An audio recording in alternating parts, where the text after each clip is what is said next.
구독, 좋아요, 알림 설정 부탁드리겠습니다. 안녕하세요, 털보이사입니다. 오늘은 건강한 생활 습관을 유지하기 위한 5가지 실천 방안에 대해서 말씀드리도록 하겠습니다. 현대 사회에서 건강을 유지하는 것은 여러 가지 도전 과제를 동반하지만 일상생활에서 간단한 습관을 실천함으로써 전반적인 건강을 크게 향상시킬 수가 있습니다. 오늘 영상에서는요, 구태의연하긴 해도 다시 한번 짚고 넘어가는 시간이 되자 하는 의미에서 건강한 생활 습관을 유지하기 위한 5가지 핵심적인 방법을 자세히 소개해 드리도록 하겠습니다. 첫 번째, 식사죠. 식단입니다. 균형 잡힌 식단을 유지하는 게 중요하죠. 건강한 생활을 위해서는 다양한 영양소를 포함해서 균형 잡힌 식단이 필수적입니다. 신선한 과일, 채소, 단백질, 곡류인데 정제한 거 말고 현미라든지 콩 이런 거 말입니다. 이런 거를 골고루 섭취하는 것이 중요합니다. 특히 가공식품과 설탕, 포화지방, 튀긴 거 그런 거요. 섭취를 줄이고 식단의 다양성을 유지하는 것이 필요합니다. 예를 들어서 하루에 다양한 색상의 채소와 과일을 섭취함으로써 각기 다른 비타민과 미네랄을 충분히 공급받을 수 있습니다. 또한 식사를 할 때마다 영양소의 균형을 맞추는 것이 건강을 유지하는 데 큰 도움이 됩니다. 두 번째, 정기적인 운동을 생활화하는 것이 좋습니다. 건강을 유지하려면요, 운동을 꾸준히 하란 말 많이 하잖아요. 그죠? 근데 꾸준히 하는 분들이 그렇게 잘 없어요. 일주일에 최소 150분 정도는 하자, 그렇게 생각하시면 되겠습니다. 중등도 운동을 하면 좋은데요. 중등도라고 하면요, 아주 그렇게 힘든 것도 아니고 아주 편한 것도 아니고 그렇습니다. 이런 운동들은 주로 걷기, 조깅, 수영, 자전거 타기 같은 것들인데, 연세가 드신 분들은 다른 건 하기 좀 어려울 수 있으니까 수영을 하시든지 아니면 걷기 정도 하시는 게 좋겠습니다. 일주일에 150분 정도면요, 30분으로 하면 5일, 그죠? 1시간, 그러니까 한 50분 정도로 하면 3일 정도입니다. 한 50분 정도 걷는 걸로 해서 3일 정도 걸으면 어떨까 합니다. 이런 운동들은 근육을 강화하고 골밀도를 유지하는 데 도움이 되죠. 규칙적인 운동은 체중 관리뿐 아니라 특히 정신적으로 많이 도움이 됩니다. 정신적인 안정과 스트레스 해소에도 큰 영향을 미치죠. 운동을 할 때는 자신의 체력과 목표에 맞는 프로그램을 설정하고 무리하지 않도록 주의해야 됩니다. 나 운동 열심히 할 거야 해가지고 목표를 그냥 이렇게 크게 잡고 운동으로 이겨내겠어, 그러시면 안 됩니다. 그러다가는 운동에 져가지고 몸이 더 상하게 됩니다. 자, 세 번째, 충분한 수면을 확보하는 게 중요합니다. 매일 밤 7시간에서 9시간 정도의 질 좋은 수면을 취하는 것은 신체 회복과 정신적 안정을 위해서 매우 중요합니다. 사실 저는 그 정도 잠을 자고 있지 않은데요, 한 4시간에서 한 6시간 정도 자는 것 같은데 굉장히 피곤합니다. 여러분들은 그러지 않으셨으면 좋겠습니다. 제가 이 유튜브를 찍고 대본 쓰고 할 시간이 도저히 없어요. 책도 쓰고 하려면 매일 밤 한두 시까지, 어떨 때는 3, 4시까지 그렇게 일을 하고 있는데, 여러분들은 이렇게 과로하지 마시고 그냥 좀 편안하게 지내셨으면 합니다. 저도 언젠가는 좀 편안하게 살겠다고 생각을 하고 잠이라도 좀 자자고 생각을 하는데, 지금 할 일이 너무 많아서 그러지 못하고 있습니다. 규칙적인 수면 스케줄을 유지하기 위해서는요, 잠들기 전에 스마트폰 좀 줄이고 좀 조명도 은은하게 하시고 좀 쾌적한 환경을 조성하는 게 좋습니다.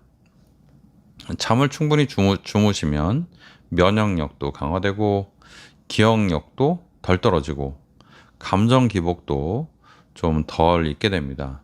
만약 잠들기 어려운 경우에는 간단한 명상, 깊은 명상 하시면 거기에 몰입돼서 잠이 또 안 오니까요, 간단한 명상이나 따뜻한 목욕, 그런 걸 통해서 수면 환경을 개선하는 것도 효과적입니다. 목욕보다는 샤워가 날 수도 있습니다. 목욕을 하게 되면 체온이 변동이 있어서 또 잠을 잘 수가 없기 때문에 이거는 개인의 체질에 따라서 선택을 하시면 되겠습니다. 네 번째, 수분 얘기 많이 하죠. 충분한 수분 섭취. 신체가 원활하게 기능하기 위해서는 충분한 수분 섭취가 필수적이죠. 우리 몸의 상당 부분이 물로 이루어져 있다 이렇게 말하잖아요. 그죠? 일반적으로 성인 남성은 하루에 뭐 3.7리터, 여성은 뭐 2.7리터가 필요하다 이렇게 되어 있는데 여러분들 그 정도 물 드시고 계신가요? 절대로 그 정도 못 먹죠. 근데 우리는 어떻게 살고 있는 걸까요? 이 물은요, 우리가 먹는 음식에 굉장히 많이 포함이 돼 있고, 우리가 음식에 물이 포함되어 있지 않더라도 음식이 분해가 되면서 물이 생깁니다. 그래서 우리가 먹는 물, 그리고 음식에 포함되어 있는 물, 음식이 분해돼서 생기는 물, 이런 것들이 다 합쳐져서 뭐 남자는 3.7리터, 여자는 2.7리터, 뭐 이렇게 됩니다. 물에 대해서 제가 드릴 말씀은요. 물 아주 중요합니다. 뭐 체내 대사 과정을 촉진하고 노폐물 배출 돕죠. 체온 조절과 피부 건강에도 중요한 역할을 합니다. 근데 이 물이 뭐 하루에 2리터를 먹어라. 뭐 하루에 어떤 사람은 뭐 2리터 더 먹어라. 하루에 10잔 먹어라. 이렇게 얘기하는데요. 그거 별로 그렇게 하지 않았으면 좋겠습니다. 왜냐하면 강제로 물을 먹으면요. 우리 몸이 힘들어요. 물도 많이 먹으면 힘듭니다. 여러분들이 몸이 잘못되지 않을 정도, 그러니까 수분이 별로 없어서 탈수가 돼서 문제되지 않을 정도까지만 드시면 좋겠습니다. 그래서 이렇게 더운 여름에는 물을 조금 더 드시고 겨울에는 조금 덜 드시고 왠지 갈증이 좀 날 것 같을 때는 물을 미리 조금 더 먹고 아닐 때는 조금 덜 먹고 이런 식으로 유연하게 하셔야 되고 하루에 몇 잔 이상 먹어라. 꼭 먹어라. 안 먹으면 큰일 난다. 그런 말 믿지 마시기 바랍니다. 심지어 뭐 통풍 환자도요. 물 많이 먹으라고 돼 있는데 그렇게 물 많이 먹을 필요 없어요. 적당히 드시면 됩니다. 물은 적당히 드시면 됩니다. 너무 많이 드지 마세요. 충분하다는 것이 우리 몸에 적당한 걸 얘기하는 거지 과하게 먹는 게 결코 좋지 않습니다. 자, 다섯 번째. 정기적인 건강 검진이 정말 아무리 강조해도 지나치지가 않은데요. 왜 그러냐면 우리가 앓게 되는 여러 가지 병들이 있잖아요. 뭐 고혈압, 당뇨, 그리고 심근경색, 뭐 중풍, 뭐 이런 것들, 동맥경화 이런 것들은요. 우리가 예방하기 굉장히 어려워요. 고지혈증 예방할 수 있나요? 고지혈증을 어떻게 예방하실 건데요? 뭐 기름기 안 먹고 운동 잘 하시면 될까요? 그렇지 않습니다. 고지혈증이요. 고혈압도 마찬가지고 뭐 당뇨도 마찬가지지만 개인의 잘못으로 생긴 게 아닙니다. 개인의 잘못은 굉장히 적고 나머지 전체적인 맥락은 그냥 알 수 없는 이유로 우리가 잘 모르는 이유, 아직까지 밝혀져 있지 않은 이유로 그냥 모르게 발생하는 겁니다. 거의 대부분이 그래요. 뭐 방아쇠 손가락도 그렇고 손목터널 증후군도 그렇고 오십견 같은 것도 우리가 정확히 어떻게 발생하는지는 잘 몰라요. 그러나 그런 병들, 고혈압, 당뇨, 뭐 그런 고지혈증 그런 것들을 조기에는 발견할 수 있죠. 빨리 발견할 수 있습니다.